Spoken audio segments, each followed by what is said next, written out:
मंगलवार व्रत कथा। एक समय की बात है, एक ब्राह्मण दंपति की कोई संतान नहीं थी, जिस कारण वह बेहद दुखी रहते थे। एक समय ब्राह्मण वन में हनुमान जी की पूजा के लिए गया। वहां उसने पूजा के साथ महावीर जी से एक पुत्र की कामना की। घर पर उसकी पत्नी भी पुत्र की प्राप्ति के लिए मंगलवार का व्रत करती थी। वह मंगलवार के दिन व्रत के अंत में हनुमान जी को भोग लगाकर ही भोजन करती थी।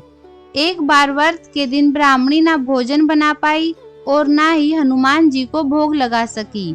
उसने प्रण किया कि वह अगले मंगलवार को हनुमान जी को भोग लगाकर ही भोजन करेगी। वह भूखी प्यासी 6 दिन तक पड़ी रही। मंगलवार के दिन वह बेहोश हो गई। हनुमान जी उसकी निष्ठा और लगन को देखकर प्रसन्न हुए। उन्होंने आशीर्वाद स्वरूप ब्राह्मणी को एक पुत्र दिया और कहा कि यह तुम्हारी बहुत सेवा करेगा। बालक को पाकर ब्राह्मणी अति प्रसन्न हुई। उसने बालक का नाम मंगल रखा। कुछ समय उपरांत जब ब्राह्मण घर आया तो बालक को देख पूछा कि वह कौन है। पत्नी बोली कि मंगलवार व्रत से प्रसन्न होकर हनुमान जी ने उन्हें यह बालक दिया है।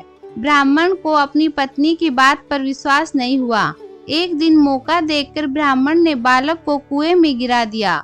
घर पर लौटने पर ब्राह्मणी ने पूछा कि मंगल कहाँ है। तभी पीछे से मंगल मुस्कुराता हुआ आ गया। उसे वापस देखकर ब्राह्मण आश्चर्यचकित रह गया। रात को हनुमान जी ने उसे सपने में दर्शन दिए और बताया कि यह बालक तुम्हारी पत्नी को मैंने ही दिया है। ब्राह्मण सत्य जानकर बहुत खुश हुआ।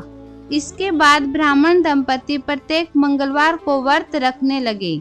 जो मनुष्य मंगलवार व्रत कथा को पढ़ता या सुनता है और नियम से व्रत रखता है, हनुमान जी की कृपा से उसके सब कष्ट दूर हो जाते हैं और सर्व सुख प्राप्त होता है। जय बजरंगबली।